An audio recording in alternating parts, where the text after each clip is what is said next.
স্মরণকালের ভয়াবহ বন্যায় ক্ষতবিক্ষত হয়ে গেছে চট্টগ্রামের মীরসরাই উপজেলা।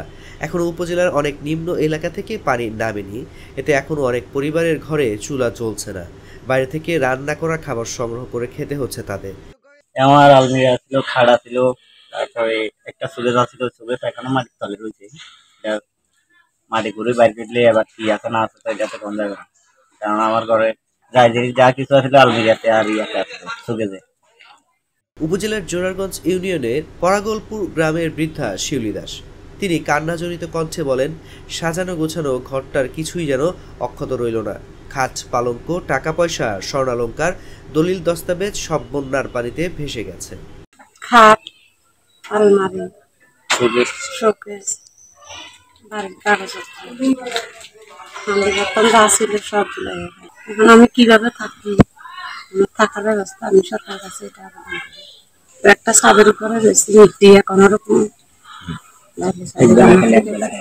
একবেলা গেলে একবেলা থাকতেছি, ইনকাম করার মতন।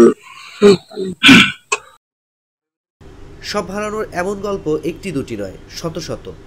ঘর, আসবাব, কাপড় চোপড় থেকে ব্যবসার পুঁজি সব হারিয়ে দিশেহারা মানুষগুলো। বানের পানি যতই কমছে, মানুষের বেঁচে থাকার সহায় সম্বলগুলোর ক্ষত চিহ্ন যেন ক্রমে স্পষ্ট হচ্ছে। আগের বাড়িও আমি লোন নিয়ে আমি এই ঘরটা নিয়ে করছি।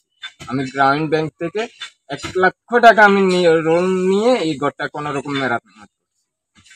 এখন কিস্তি কিভাবে পরিশোধ করবো, ঘর কিভাবে করব, পরিবার কিভাবে চালাবো, আমার কোনো ইয়ে নেই, আমার আর কিছুই নেই, আমার সবকিছু। এখন যদি আপনাদেরকে আবার পুনর্বাসন করতে আপনার সরকারের একটা সহযোগিতা, অবশ্যই আমার সরকারের সহযোগিতা যদি সরকারে একটু দেখে, আমার একটু দেখে, তাহলে আমি ঘুরি একটু করে আবার আমার বাচ্চা কাচ্চাগুলা নিয়ে আমি আবার দাঁড়াতে পারবো। না হলে আমার আর কিছু করার নেই। খোঁজ নিয়ে জানা গেছে, অনেকের বসত ঘর পুরোটাই যেন ধ্বংসস্তূপ। বানভাসী পরিবারগুলো সব হারিয়ে পথে বসার উপক্রম। খাবারের পাশাপাশি পুনর্বাসনের চিন্তায় তাদের চোখে ঘুম নেই।